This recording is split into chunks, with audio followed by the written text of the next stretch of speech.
What's happening, folks? Back with another reaction, back with some more Erasure, and we're going back for another tune from their Snow Globe album. It was an important piece of perspective that Han Solo passed along, that in one of the interviews talking about this album, I think it was Vince who said that when they did this album, they wanted to do a holiday album, but they wanted to give it a sort of a different vibe, in the sense that, you know, for a lot of people, the holidays are not always the most happy occasions, and I talked about it in one of my reactions to some Christmas music recently, where I was saying that, you know, this, you know, certain idealized associations we have with the holidays and so on, they hold true if things are going well in your life. But when things are not going well in your life, events and holidays that are centered around sharing with other people and sort of warm, loving connections, they can seem ironic or even, you know, painfully bitter reminders that those phenomena are not currently in your life. So I do appreciate the insight that this album is sort of a holiday album, but one that is perhaps framed or presented for people who don't always have the greatest of times during this period of the year. So in any case, we're going to listen to their version of Silent Night. I do like the original carol. Again, I've mentioned in my holiday reaction so far that I tend to like Christmas carols that are more like mellow and like soft and kind of like sitting by the fire, looking out the window at the snow, that kind of vibe. And this is definitely one of those. It's very much, you know, like a Christmas Eve sort of idea, the idea that it's the silent night before the glorious morn and so on. But now, again, having a sense of what maybe this album is intended to do, I expected to have a different vibe than that. I expected to have perhaps a bit more melancholy or gloomy vibe. In any case, let's find out. This is Erasure and their version of Silent Night on the 2013 album Snow Globe. Maybe? Oh, okay. Took a couple seconds to start there.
No, I thought maybe we were going to come in with percussion there. So there's a restart.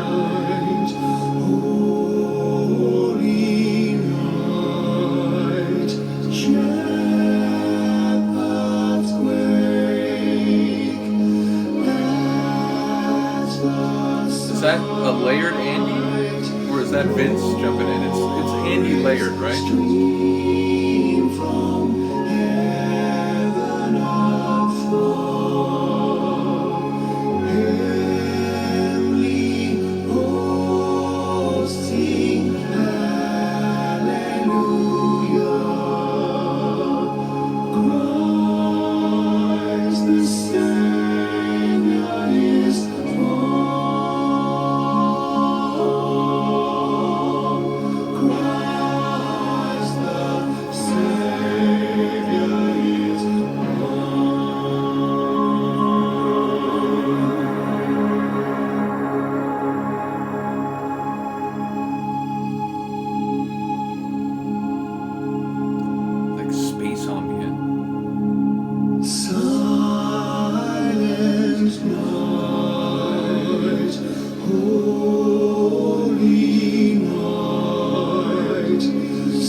you know, when it started, there were a couple seconds where I thought it was going to be even more melancholic and sort of dark. Now, it didn't go as far down that alley as I thought. It was more like floating and serene, although again, it did have a sort of moody atmosphere to it. But yeah, I love Andy singing on that one. It's like he's kind of delivering this, the Christmas songs, that at least the ones that I've heard so far, like this and Ding Dong Merrily on High and so on, in a slightly like heightened kind of theatrical delivery, not as, you know, sort of like full-throated as in a like a normal Erasure song. But yeah, it's really cool. In a way, they sort of kept it close to the atmosphere of the original. Again, the original, as it's usually performed, is very like soft and mellow, unlike the train horn.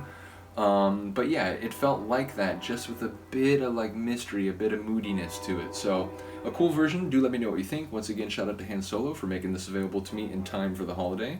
Yeah, and let me know what you think. I will see you next time. Peace.